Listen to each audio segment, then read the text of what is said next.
So today we're going to be looking at how to replace a starter on this Mitsubishi 3000 GT. This is automatic and it's a non-turbo. Let's check it out. Okay guys, and the first thing you'll want to do is we'll come over to the battery, disconnect the negative terminal on the battery, go ahead and set that off to the side, and then you're going to want to lift the car.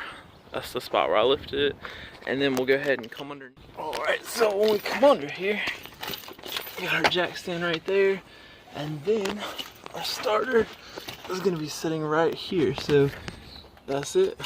You're going to have, looks like a 14 right here, a 14 right there, and then we get the wires on the back. Let's see if we can get a shot for you. Yep, so that one wire is just like a plug and pull. The other one's like a 12 or 13. It's just a bolt. You're going to unbolt it. You can see that rubber piece right to the right there. And so we're just going to take both those wires off, take both the bolts off, and then the starter should slide right out. Okay, and there is my ratchet on the first 14 millimeter. You can see the other 14 millimeter I already took out. That one's really easy to see from the top. And then here's your wires. Of course, we just have like a squeeze and pull. You just squeeze and pull it off the end. And then this was a 13, so you just, that kind of slides off to the side. Once we take this last bolt off, this will just come out and we'll pull it out through the bottom.